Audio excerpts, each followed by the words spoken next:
Hello everyone, this is Sergey from Ushanka Show again, and today another video from my podcast Show and Tell. And I'm gonna tell you about my friends who went into military service in the Soviet Army. Once again, I was born in 1971, so my generation was pretty much the last generation that got drafted into the military service in 1989, because we were born in 1971. So myself and my friends turned 18 in 1989, and they got out of the military in 1991, right before the dissolution of the Soviet Union. So I decided I would share some stories about my friends, my classmates that went to actually military service. I didn't go.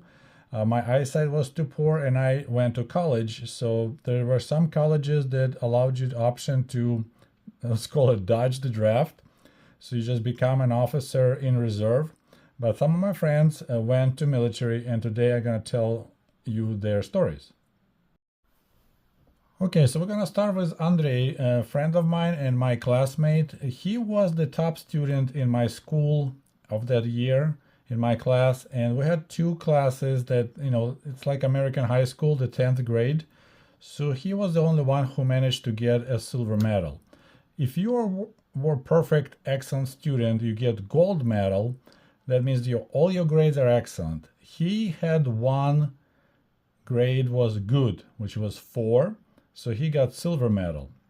And he didn't want to go to military, but he decided to reach for the stars, and he went to Moscow and he applied to the Moscow University of International Relations. So that's the top school for the diplomats. So you can imagine that was like the hardest probably college to get in the Soviet Union, not just in Ukraine, in the Soviet Union. It was located in Moscow.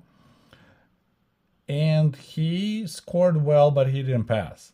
And if you don't pass, so basically the Soviet teenagers, Soviet boys, you graduate out of school, so 10 years of school, so you graduate when you're 17. You have just one try to get into college if you don't want to go to military. And if you don't get into college, the military will draft you next year. So he ended up serving in military in Belarus, and he was originally from Belarus. So he served 2 years, and he came back. He learned how to smoke, and he was cursing really bad. It took him a while to get rid of that.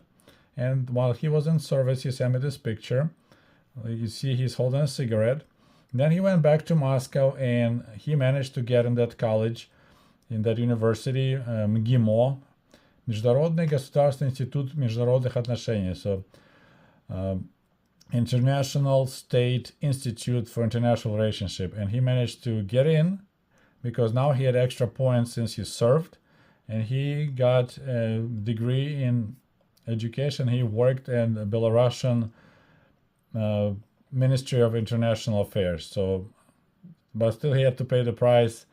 I totally respect the guy. Like, I would never dare to go like for the maximum target, but he just decided to try, and eventually he managed to get in, but it was a 2-year delay. Okay, and this is my childhood friend Dimma. So he is my friend from the village. Her mother and my mother grew up really close to each other in a village in northern Ukraine. So as kids, we spent every summer together in the village. His mother ended up being a pharmacist working in nearby town at a drugstore, and she wanted him to be a doctor. So he, after finishing high school in his town, Horodnya, tried to get into medical institute, medical university. Once again, I don't know why, but our medical colleges were so hard to get in. There was a lot of people trying to get in there. So he also failed to pass entry tests, entry exams in 1988. And then he got drafted the next year. He ended up serving in Moscow. And he told me, like, somehow all the guys, or most of the guys who got drafted in his town of Horodnya, which is northern Ukraine, not far from the border with Russia, they ended up being sent to Moscow. So he was a part of the 1991 August coup. So this is a picture of him in Moscow. He said it was just weird. He don't have any good or bad memories. It's just, they got They went into Moscow, they stationed there, but he didn't have any kind of like any wild stories. And that's another photo of him, just kind of this primitive Soviet Photoshop, Slava Sovetskaya Army card, glory to the Soviet Army. So that's classic Ushanka Show, Ushanka hat on his head. So yeah, we corresponded while he was in military, and that was my job since I stayed in Kiev. When you're far away serving military, you want to get letters. So that was my job. I was writing a lot of letters to all my friends who end up going to military, and he sent me this card. So it's like some people were making extra money offering to make these cards for the soldiers so they can send them home. And this is Sergey, same name as me. And in Russian language, we have a word for people who have the same first name. It's called tezka. So he's my tezka. He was my classmate till the 8th grade. Once again, during the Soviet days, we went to school for 10 years. And after the 8th grade, you can leave and go to the trade school or just start working. That's what he did. He wasn't like a good student.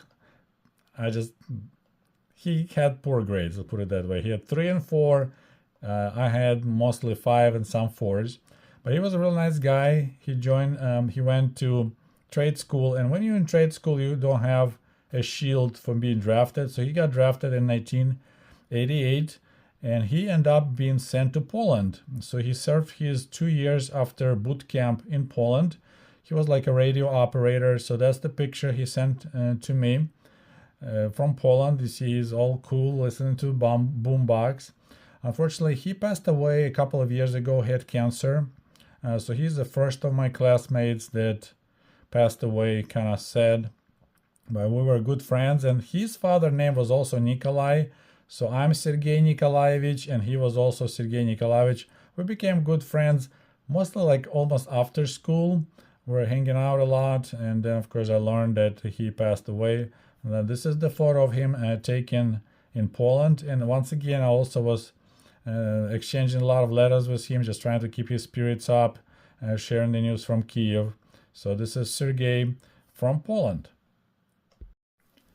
And here's probably the most interesting story. This is Dimma. Full name is Dmitry. So that's Dimma is a short form of Dmitry.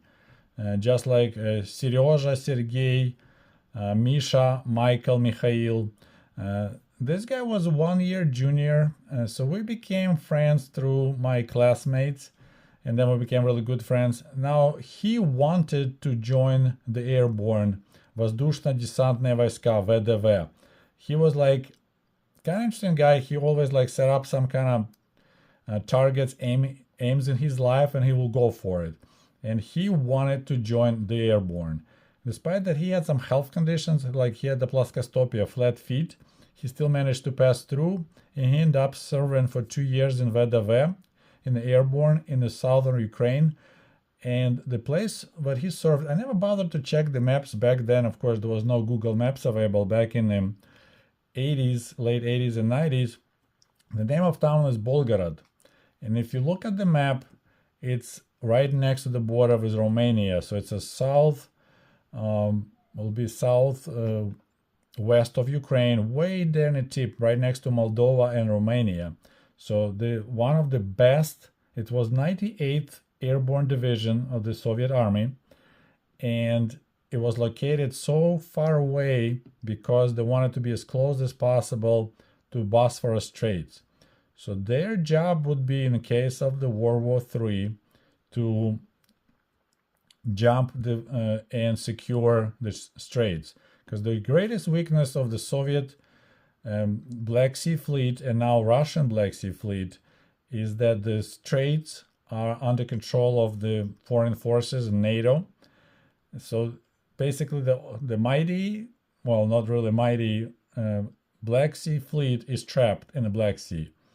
So they knew the problem, so they set up the best airborne division so they can jump and secure this the straits. So he served there for 2 years, kind of interesting. Once again, I was exchanging letters with him all the time. That's the picture he sent me. So they have a little bit different uniform. They have that stripy shirt called Telnyashka, and of course they wear berets. That's only VDV at that time, I believe, was wearing them. So yeah, he served for 2 years. He got a lot of good stories how they served there. I think after he left, he was more disappointed than originally coming in. There was a lot of wasting energy and wasting time. I remember the story about burying the cigarette butt. So if the officer will find cigarette butt laying on the ground in a military facility, they will wake everyone up, force them to pick up the cigarette butt, lay it on the plashch palatka, so like a piece of tarp, and the whole group will run for like 10 miles out of the middle of nowhere. Then they're gonna dig the full size, like it's not a trench, but like you can park a tank, hide it. They're gonna bury that cigarette butt, covered with the dirt, and then when they're done with that, officers say, "Wait, did you place the cigarette butt, exactly, north to south or east to west?" And no one will remember. So he will make them to dig that cigarette butt, find it again, make sure it lays correctly, then bury it again. So there was this hardcore punishment for throwing around the cigarette butts. It's just a huge waste of time. But anyway, total kudos to him. Unfortunately, I lost. I'm not in touch with him anymore. Lost connection. But yeah, he was extremely like this type of person that set up some targets and he go for them really hardcore. And one of the things he did, he wanted to be a part of the Airborne VDV, and he did that. So this is Dimma, Dmitry, another friend of mine from Kiev. So anyway, and there's a guy that looked like me but not like me. Actually, someone sent me a link. Say, I was just browsing through YouTube and I found this picture for sale and the guy looks just like you. And I said, holy cow, you're right. So I ended up buying it. It was like $5. I'm not sure. It's some old photo from probably, I don't know, 1930s. Visit portrait. So this is the guy who never went to military. I end up, as I said, I went to college. And also besides my poor eyesight, I never went to military.